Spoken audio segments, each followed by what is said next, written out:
It's time for Around the Ozarks Sports Scene, brought to you by Fast Break Sports, the largest selection of cards and card supplies in Southwest Missouri. Now here's your host, Scott Puryear.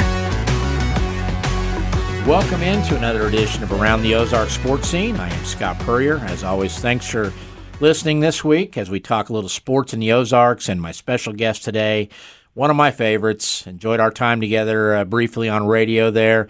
He is the sports writer, sports editor, sports staff of the Springfield News-Leader, Mr. Wyatt Wheeler. Wyatt, thanks for joining me. Hey, always happy to jump on here. Miss you. That's why I get on here. Absolutely. It's where we catch up live, or actually not live, but taped with the pod here now. But, when you call a staff meeting for the sports department at the News-Leader, you can do that pretty much any time, right? We're having one right now. I mean, I'm in the conference room in here all alone, and we're going over budgets and stuff. Just trying to figure out where we're gonna be this weekend for high school football. What the storylines are for Missouri State, and it's a very heated meeting. Lots of disagreement. That's the war room for the News-Leader Sports Department, right? The conference room. Yeah, it's a war room. I mean, we have signs all over the place. It's just do your job and stuff. So, I mean, it's a good reminder to the staff to do what we need to do. I got to say, it's got to be nice to a degree of, like, picking the high school game you want to go to. Because, and I did that at the end of my run back in the early 90s because I was the, air quote, prep sports editor. So I took the most, I guess, the game with the most interest, or, where we thought the readers would want to see, and then kind of fed out the rest to stringers. I mean, you're kind of picking where you want to go now, aren't you, obviously? Yeah, there's a freedom to it that I really enjoy. I can't be everywhere, but so you got to be at the place that people are talking about the most, or you're somewhere where the best story is. So, I do get restrained a little bit on whether I can have a photographer at some games because I think photography with your story, especially in the digital landscape, is just as important as anything. So it's really trying to, figuring out, working with Nate Pates over here and trying to figure out where we can be and just timing on stuff so we can get the most we can. Absolutely. Well, one of the things I think people are talking about now, and obviously with the move next year to Conference USA, is Missouri State football, and the Bears are off to a 2-2 start, back-to-back wins against teams that, that they knew they had a chance to beat going in. The first two would have been really big wins if they'd pulled them off. But kind of give us your assessment on Ryan Beard's Bears going into this Saturday's game with Youngstown State coming in the afternoon. I've done a lot of work to just try to kind of view this football season from a different lens, especially when you don't have a playoff appearance that can be had at the end of the year. When a lot of stuff this year is measuring towards what you need next year once you go to the FBS level. So I've been trying to do that as much as I can, even though you can go into the wins and losses and everything. But, I think it started pretty much the way I thought it would. They played Montana a little bit better than I thought. Montana's probably a little worse than I thought they'd be going into that game. Their quarterback play was really rough. And then you see Ball State, they struggled up front, playing an FBS program. You're going to see that, some of the depth and everything, time of possession, really played against the Bears. And then you play against Lindenwood, who probably should have beat by more with some backups on the field. And then you beat UT Martin, who you're going to play next year. That's your FCS opponent on the schedule next year, who you need to start beating routinely. You can't be losing to FCS programs once you move up. So pretty much where I thought they'd be. I think you have a lot of questions about their offensive line still. They can't run the ball. They couldn't run the ball against UT Martin. They weren't able to very well against Montana and Ball State. Ball State ranks among the worst FBS programs in rush defense. And you'll start to see, and you'll see this week they're playing against Youngstown State, bad run defense as well. So I expect them to come out and try to establish that. Probably have a good game there, but that's where the difference is going to be. And up front is when you're struggling against some FCS programs up front, that doesn't really bode well for how you're going to look immediately. And they know that as well, that they need to address that and get that better. Shooting for his first 3-game winning streak as head coach is Ryan Beard. I love what he's doing. I think he's perfect for this situation because they need somebody that's kind of got that youthful energy to take them into that next era, and I think Ryan Beard's the guy for that. Maybe some pressure on him this year because what was the one thing they couldn't do in this transition year? And, of course, my first thing is go like 3-9 or something. They need to be respectable and they need to be fun to watch. And you look at a team that's throwing for more than 300 yards a game. They're doing that so far, aren't they? Yeah, you have your quarterback. That's one of the big questions that you go into that subdivision wondering. And there's no question about who's going to be starting week 1 when you're an FBS program next year, unless Jacob Clark decides to enter the transfer portal, which he hasn't really. He keeps saying that he wants to be the quarterback come week 1 next year for MSU in the new subdivision. So you're going to have that. You have that checked off, and he's probably better than we give him credit for. He's trending toward being one of the best. He's trending toward the best passing season in Missouri State football history, and he's doing this with that offensive line I just mentioned, to where he's stepping up and buying time with his legs, getting the ball out quickly.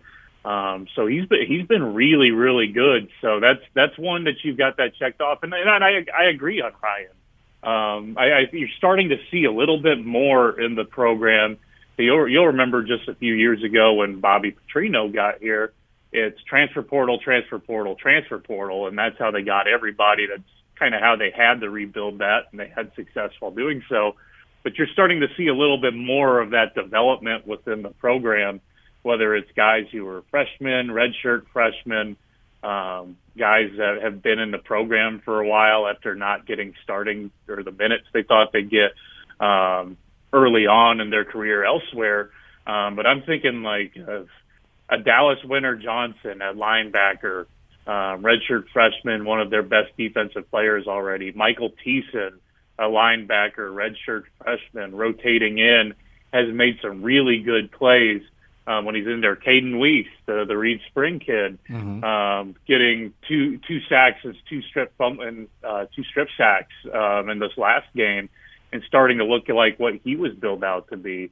And then you had Jacob in the program for a few years. You have Lance Mason's been a great tight end.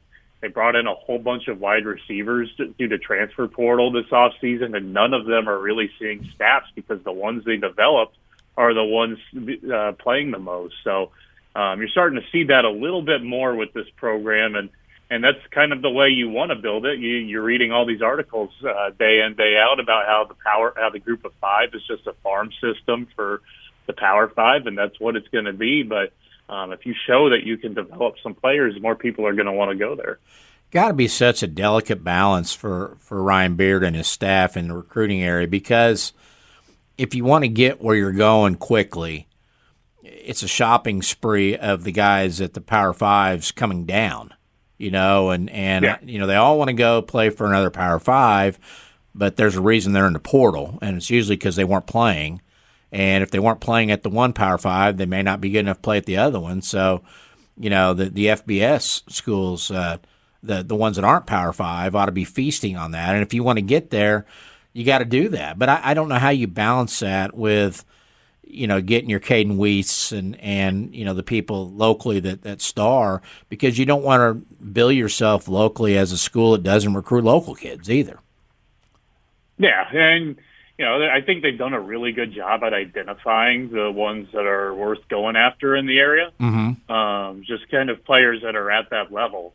You see them hold off on a few that you're rooting for them because you get to know them a little bit, but it's been interesting to watch a little bit at the same time, them shift the level of recruiting they're doing. Instead of just going after every big name that there are Friday nights, they're going after they're starting to transition to the ones that would be worth having at the FBS level, and just trying to go in after a higher caliber recruit.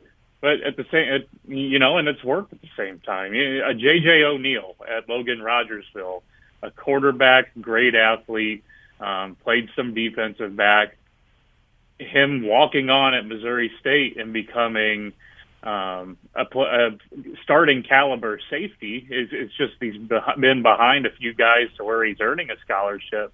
I think that speaks to what they can do at the same time. And, they can use those walk-ons with some local kids. You're going to see rosters expand with the move to FBS at the same time. So they're going to have a lot more wiggle room to play with that and get the depth and develop from within. And I think that's been a great thing that Ryan's been able to do, Ryan and the staff's been able to do over the last couple of years.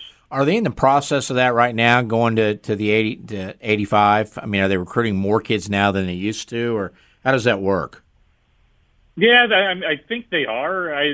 You wouldn't notice that by the way they're throwing offers out left and right. You see offers come in through your Twitter stream every once in a while, but you just haven't seen it. You haven't seen them go really, really hard with that yet. I think they're still going to be trying to identify places of needs and waiting for the transfer portal at the same time once you get in that December window, when you're going to be able to say to everybody, we're FBS, come have your second chance here. If you're not playing at a high level there, try to build something here when this is brand new and you're trying to do it something. And at the same time, you're still trying to sell them on not being bowl eligible next year, even though some things can work out to where they could be, but you're still trying to talk them into that. But you're going to see that more and more. But I haven't seen anything that's too out of the ordinary with how they've recruited and how they've thrown more scholarships out there. How about some of the other recent local high school stars? Are they making progress over there? I saw, didn't Connor Lair get a TD here recently? Connor Lair got his first touchdown after beating cancer. So that's one of the cooler things. Hodgkin's lymphoma about a year ago when he was diagnosed with that, and he's able to come back and score a touchdown at the same place where he was told he received a phone call that he had cancer. So it was a really cool story there for him to kind of have that full circle moment. J.J. O'Neill, like I mentioned, he would be a starter if Missouri State didn't have some experienced guys, one of the better safety duos in the Missouri Valley Football Conference back there. Javio Tolliver from Parkview has been getting some time on the offensive line when it's been a little banged up. He's a Parkview grad, played defensive end, transitioned to the offensive line last year and got some starts. So that was really cool to see. But not too much else. Liam O'Reilly looked like he was trending toward playing on the field, playing a little more this year until he got turf toe. Haven't seen too much of Cooper Roy when they said they were going to play him a little more passing situations. So interesting to see what's some decisions that go on there. But and what about not too many of the local guys? Yeah, like an Andrew Link and Cole Forbacher. Have you seen much of them? Or Cole Forbacher is a third string quarterback right now, still kind of learning that at the moment. I mean, he's taken snaps under center for the first time in his career. But Andrew Link hasn't been announced as a participant in any games this year after appearing in 7 last year. So he looks like a redshirt candidate this year. Okay. New athletic director on campus, Patrick Ramsdell. Have you had a chance to sit down with him and kind of take us back to the interview process? And I know you sat in on all 3. Did they get the right guy? Yeah, I think when you talk to people who was around that, when you went to those, when you listen to the 3 interviews, he was by far the favorite. I thought, we talk about Kyle Motes and some of the things where he did not excel with the community. Hey, you're getting Patrick Ramsdell walking in there day one, shaking hands and just introducing himself, getting to know everybody. Just the way he talked about staffing, the way he talked about being in community, fundraising, just a whole vision and plan that I think it excited the people that were in there. And that's something that, as well as anybody, that people needed some excitement from that position, especially going into this. I think Kyle got some excitement out of being the one to help Missouri State move up the subdivision. But I think a lot of people thought it would be best to move on, people within that athletics program too.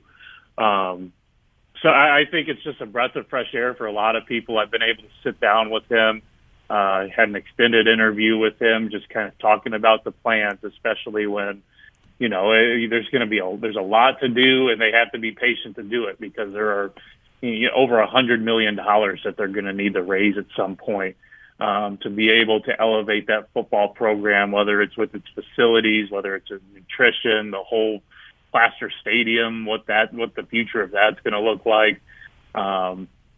Looking at, ticketing and everything, just all these little things and marketing and staffing across the board to start to make it look like I keep saying a big boy program that it's always talked about wanting to be, but it's never acted like. To where I think Patrick Ransdell, just the early days that I've seen, is going to get Missouri State to acting like it at some point. I know coaches are super excited. I think you just kind of reading between the lines on some of the things that public comments that like Ryan Beard said.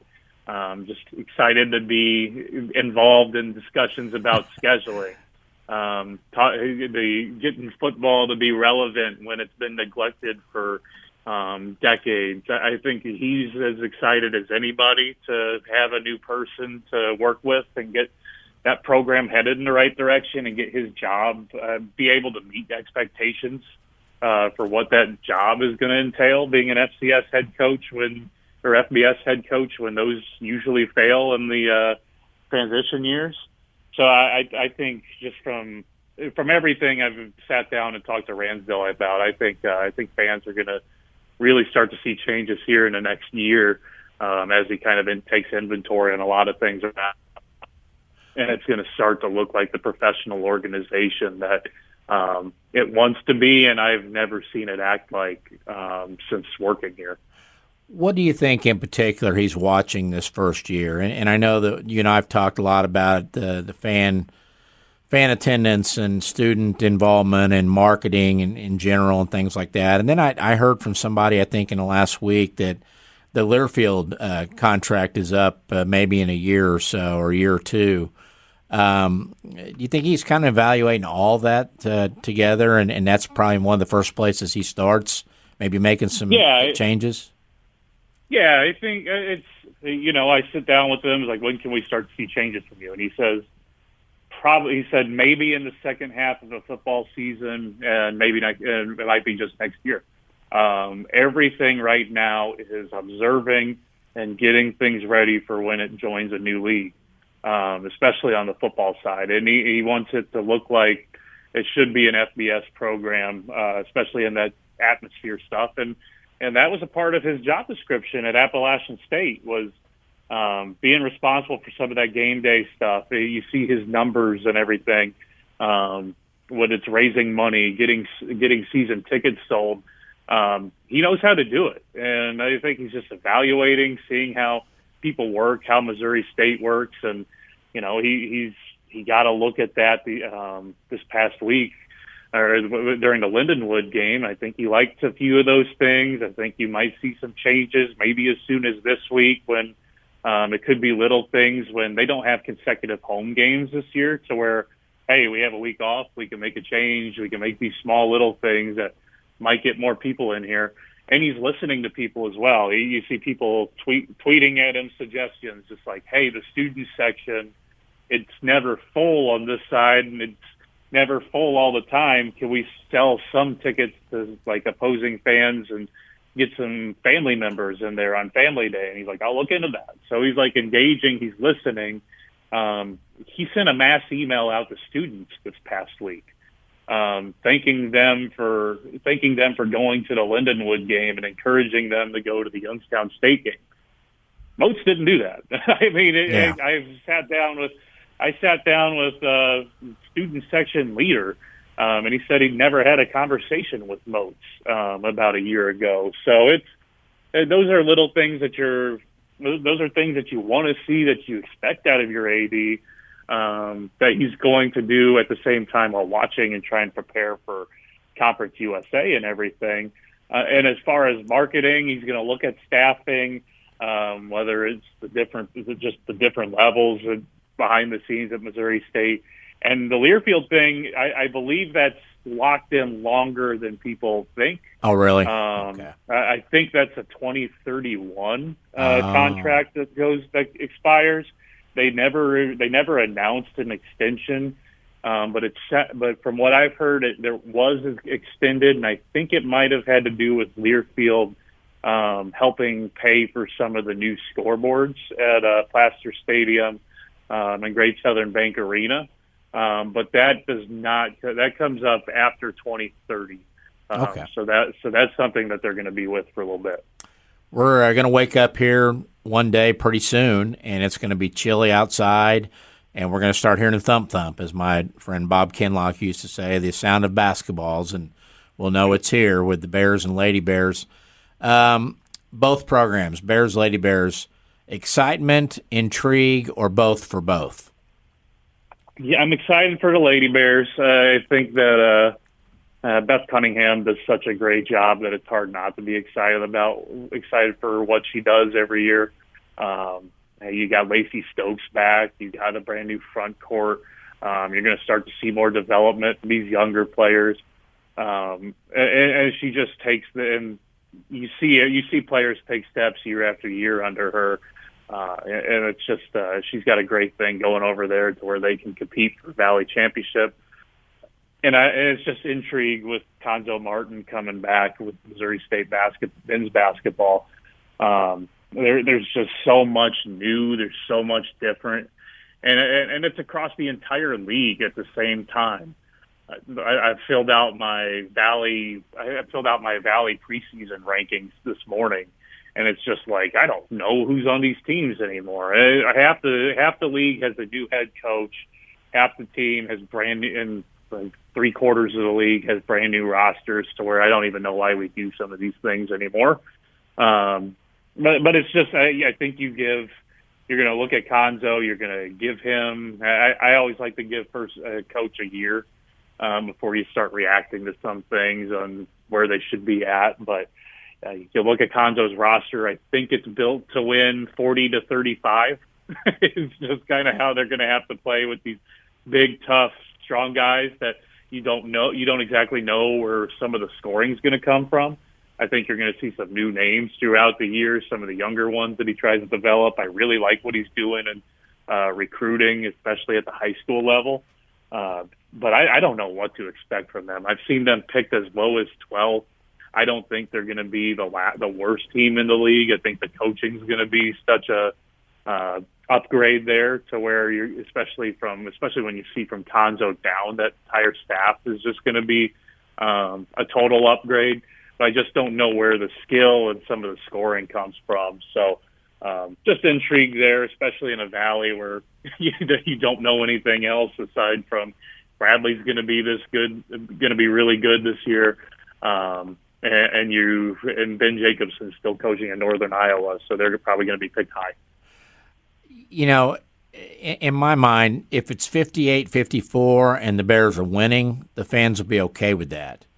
If it's 58-54 and they're 500 or losing, I think you're going to have some issues because I think with Dana, if they got beat 98-94 and they lost, at least they were entertained. Would you agree?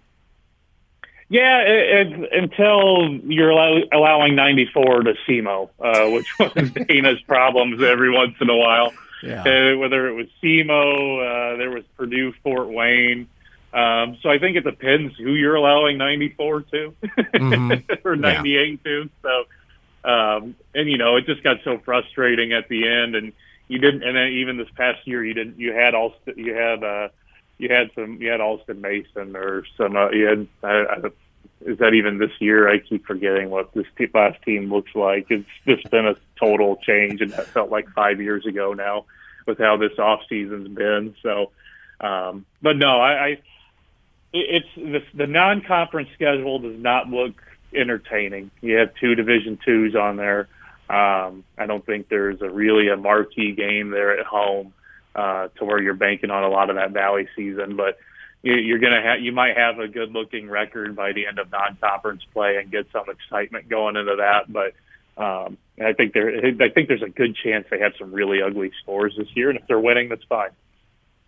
The high school football season, 4 weeks in now. You and I have both seen Nixa a few times, couple times. Is there anybody that can play with them out there in the Ozarks?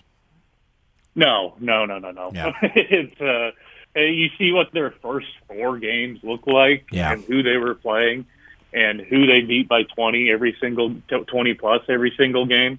And you watched the Carthage game this past week, I'm sure, and you're seeing how they can, like, once it gets to 1st and 30, they pick up a first down on the first play. When there's 4 seconds left in the half, they can just chuck it down the field and you're getting a touchdown. You don't know. You wonder, how is this team going to be challenged before it plays one of those Kansas City teams after districts? Mm-hmm. And I feel bad talking that way. I'd like to give the kids a chance and everything, but you see the second best team in Nix's district is Joplin, who they beat 49-0. Yeah. So it's like, so you wonder, how are they going to be challenged the rest of the year? Where are they going to see some of that adversity to where you get to a Rockhurst, you get to one of those Kansas City area teams, and it's like, what are you going to do what's a sophomore quarterback going to do when he gets punched in the mouth for the first time? What's that defensive line going to look like against one of the better offensive lines in the state once you start progressing in postseason play? But Dylan Rivera is averaging 9.8 yards per carry right now. He's a good running back that speaks very highly of the offensive line at the same time, which we knew had a chance at being historic this year. So it's a special team, and you're starting to see it get recognized across the state. Some people saying they're the best team in the state, starting to receive some votes in that weekly poll, and it's a fun team and a fun group to watch, but they're not going to be challenged that much the rest of until postseason play. I think they're better at quarterback than they've been at any point in John Perry's 5 years here with Adam McKnight, because you got a kid that can run it and throw it and likes to do both. But I think locally you're going to have to hold them to 35 points or less, and I just don't see anybody doing that around here. And I don't know that you can score 36 against that defense, because that, especially the back end of it, the linebackers in the secondary, they're really experienced and talented back there. The one thing I would see, and I wanted to see if you agreed, is I think John Perry's got to start, mid-season on, mixing some of those offensive linemen over with some shifts on the defensive front from time to time, just to get them ready. Because when they get, like you said, they get down there and play a Rockhurst or a CBC or somebody with some beefy guys like they have on offense up front, you better make sure you're not just going to get run over up front because you're not big enough. Did I lose you? Yeah, and no, my AirPods. Okay. Would you agree that they need some beef that they can plug in if they have to late in the year? Yeah, no, you get I don't. It's depends. It's interesting to see when that can happen too. You look at the late schedule, a Glendale team that's 0-4. Ozarks looks improved. They're 2-2. I don't. You might want to be able to shift some guys in there to try to give them some problems in the home game against your rival. But then it's kind of you're looking at district play again, to where that's Joplin, Ozark, Kickapoo, Waynesville, and you're wondering. It's just a matter of where you do what kind of level against at the same time. So I agree with you. I'd like to see some of that, just to be able to know they can do it and get some strength and plug up some holes to make sure other teams aren't running all over you. So. It's an interesting. It'll be fascinating to see how they approach it, and you talk to these guys, and they're talking about going 6-0 in the postseason right now. They're talking about you talk to players after a win against Carthage, and they're talking about now we got to beat the Kansas City schools, and it's like, all right, you have 8 weeks until you have to do that. So it's interesting. So I know they're building for it. They're talking about it. They've been talking about it since before the season. So they'll be trying to mix in some different things. What about the smaller school levels? Do we have some state championship contenders down there? Yeah, Seneca, they haven't gone away. They graduated some great players. They've replaced them with some great players to where they're a legit team that can challenge for a Class 3 title. Lamar has been a little shaky in the early weeks. They've struggled with some teams they're usually beating by 40. They lost last week to Cashville.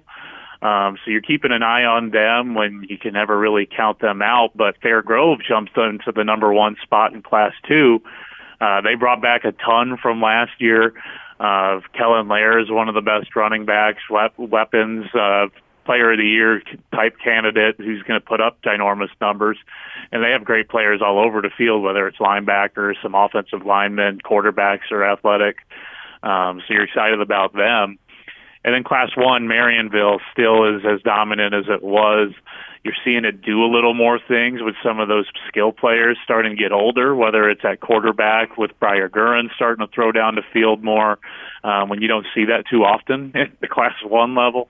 You're seeing good receivers start to break out. Cash Pomeroy is their running back and linebacker who would be good on a Class 6 team. This kid's 6'2", 240 pounds of muscle. To where he's running, he's doing whatever he wants against whoever. They have a tough district. The number 2 team in the state is in their district this year, kind of the same as what happened last year once they got the sectionals. But Marionville remains a state favorite. And then you're seeing, what's Republic got after last year? They're playing a lot better now that they're not playing Nixa. Carthage is a pretty good team when it's not playing Nixa. And we'll see what Lebanon turns out to be now that it's out of after it gets out of the Nixa, Carthage, and Webb City kind of juggernaut kind of gauntlet that it's gone through to start the season. I'm sure it's probably the best 1-3 team I've ever seen. Probably 1-4 at the end of the year, but it's going to be hard to beat them in the COC the rest of the year. Well, we'll keep tabs on that, obviously, all fall and read your coverage and hopefully you have some teams raising a championship trophy at the end. Everything on schedule with the engagement and wedding, or what are we saying, May 25? Is that right? No, July 19. July 19. I was close. Yeah, you'll get your save the date in the mail, but nice. It's been fun. It's been I'm staying away from some of the planning as much as I can, and I'm still hearing about it. So just doing what I can, being encouraging and loving fiance is the job. Very good, Wyatt. Always appreciate our time together, and let's check in later on in the year if we can. Sounds great. I'll talk to you soon. Thanks, Wyatt. That's going to do it for another edition of Around the Ozarks Sports Scene. Again, thanks for tuning in. Big thanks to our sponsor, Fast Break Sports, located on South Campbell, your home for all things sports memorabilia, sports collectibles. They've got it there at Fast Break Sports. Go see the guys and stock up on your supplies. Decorate that man cave, get it ready for football and then the basketball season coming up. Thanks for listening. We'll see you next week on Around the Ozarks Sports Scene.